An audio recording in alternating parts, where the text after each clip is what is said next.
Hey, look out. It's Faith Talk Live. I'm Rick Probst. And I'm Dan Ratcliffe. Hey, we love the gang at Focus on the Family, and we're supercharged to talk to Nicole Hunt today. She is an attorney, writer, and spokesperson for Focus on the Family, and we're going to talk a little bit about the leak heard around the world. Nicole, how are you? I'm doing well. Thanks for having me. Have to make it dramatic on my end. Ever since this, what's it been, about 2-3 weeks ago, maybe a little more, I lose track of time, but this leak coming from and talking about the possible overturn of Roe versus Wade, it's almost it's surreal. It's a dream of sorts, because it's like this has been going on for so long. This could become reality for us all, right? It very well could. I mean, it was exciting when the draft came out and the Chief Justice authenticated it and said, yes, this is actually a draft of the majority opinion. Of course, we know that majority opinions can change and the draft is not final. So we're sitting on the edge of our seat waiting for this final court opinion to come out. It will be interesting to see if this leak has moved any justices or if it's solidified their positions. Well, time will tell.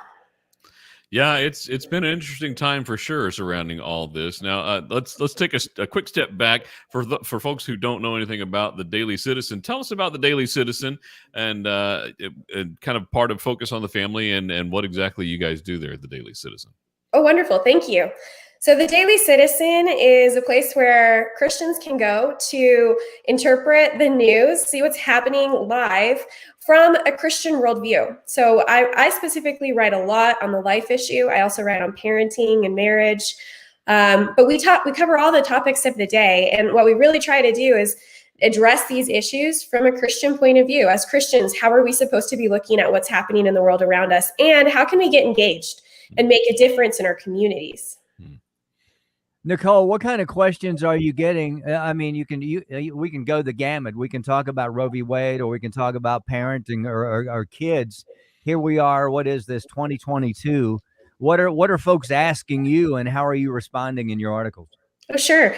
I mean, the life issue is so important to our readers, to anyone, a person of faith who believes that what the Bible says about babies being born in the womb and that God knew them before they were even known to the world. That if we believe that to be true about the Bible, then we want to live that pro-life ethic out in our lives. So that is one major issue. And really, a lot of folks want to know, okay, so if Roe's overturned, what's going to happen? What are we going to do? And so we know that if Roe's overturned, it doesn't mean abortion becomes illegal across the country. It means that the question of abortion then turns to the states. Yeah. And the people, through their elected representatives, will have the opportunity to decide at each state what the abortion policy will be for that state. And so being involved in that discussion and being a part of the pro-life movement in individual states is really important if we're going to move the ticker on, what it means to be pro-life and how to have pro-life policies at each state level.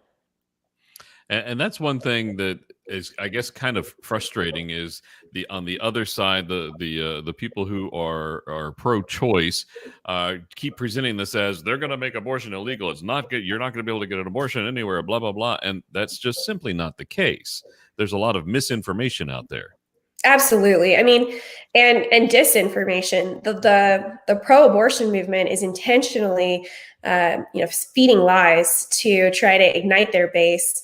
And they're trying to turn abortion policy, what some states might adopt as, up to 20 weeks. In Colorado, for instance, they just passed a measure to legalize abortion through the law. So they codified it through all 40 weeks of pregnancy for any reason whatsoever. Wow. We know in California, they're trying to do something similar. In many other states, they've already done that. Mm-hmm. So the truth is that there's about 23 states that are still quite pro-abortion and 26 states that seem poised, 23 for sure, and 3 that are kind of on the edge.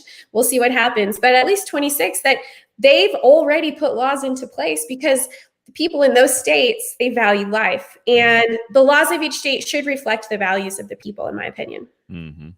I'm not naive, Nicole, but when this all leaked out, I was just taken aback by the Venom it's everywhere. I see it all the time. I just read an article this morning. It was a story, and I don't remember the stars. One of the stars, Miley Cyrus, and a group of ladies, and they had this sign that said, "Girls just want to have fundamental rights."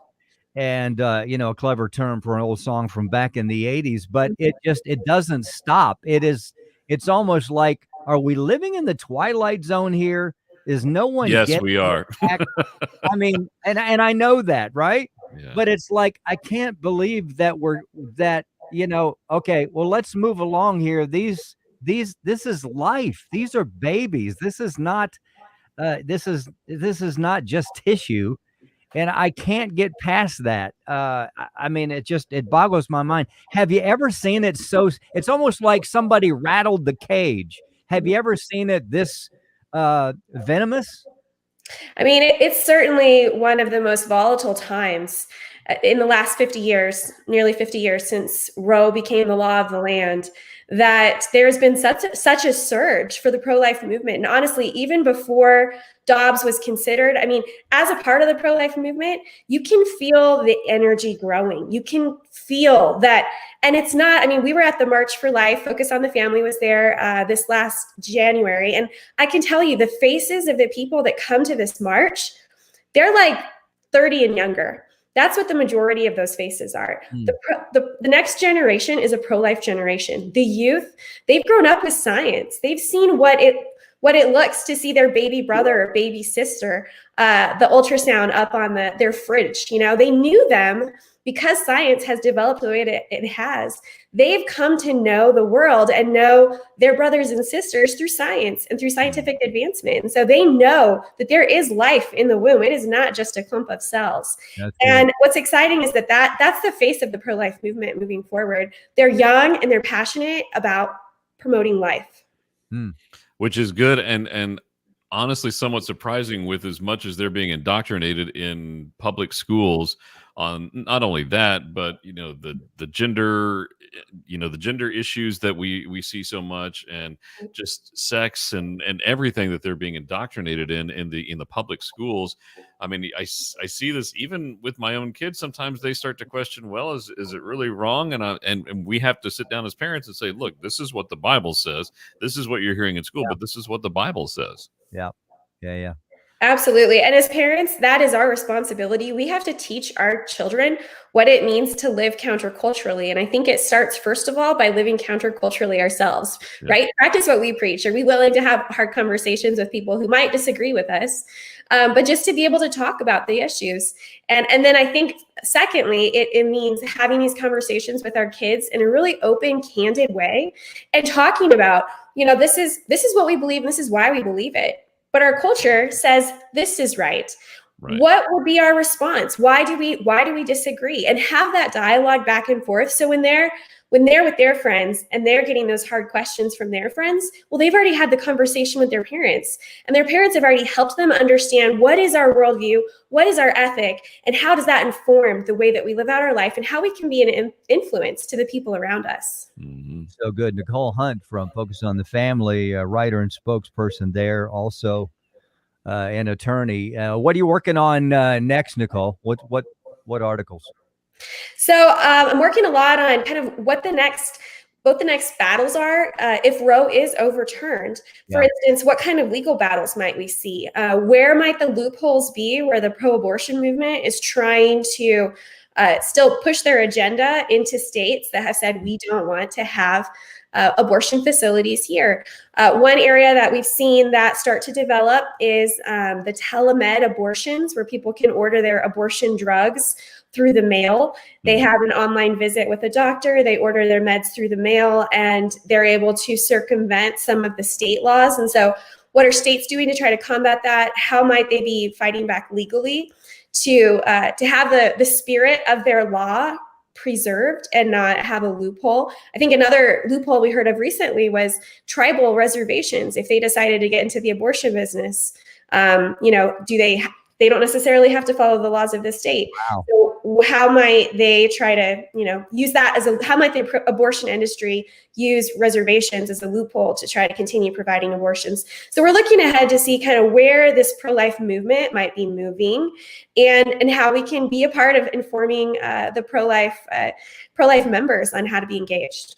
And real quick, I see a story that you wrote recently, and this caught my eye because I'm going to be a grandfather here in a couple of months. The major breakthrough in SIDS research, which is amazing. To give us the like the brief little synopsis of that, so folks can go see that. Yeah, I'd be happy to. I know as a mother, I'm a mother to 4 kids. They're all middle age now, school age. But I know when my babies were little, it was one of the things that kept me praying every single night as I put them to bed was, Lord, please protect them from anything spiritually or physically evil. And in my mind, I was thinking of SIDS as one of those things. But yes, it's a groundbreaking research that's come out of Australia.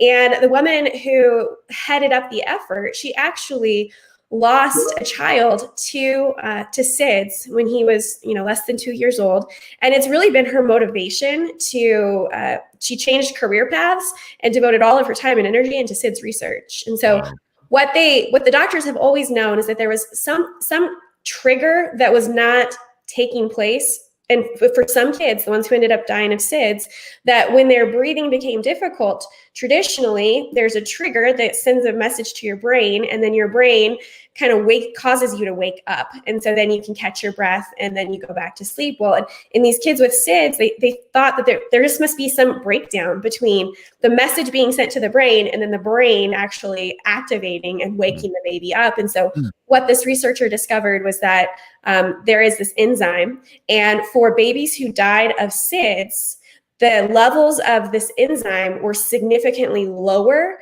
than babies who survived, who didn't die from SIDS, and they found this in blood samples. And so what they believe is that this enzyme might be the enzyme that actually sends that message to the brain to trigger it to wake up. So now they'll be spending some more time doing research on this, but they're very excited. It's kind of the first major development, and something that really a blood test when a baby is a newborn could indicate this child is prone to SIDS. And so then the question would be, how can they develop some kind of a medical device or a shot or something like that can boost that enzyme level to allow that child to be able to sleep through the night without falling asleep, without not breathing.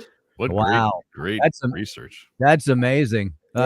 All my sons are men now, but I remember, especially the first one, sneaking in and checking night after night to make sure he was breathing. I was afraid because I had thank God. That's amazing. Well, thank you for what you do, Nicole. We appreciate you. We'd like to catch up with you again.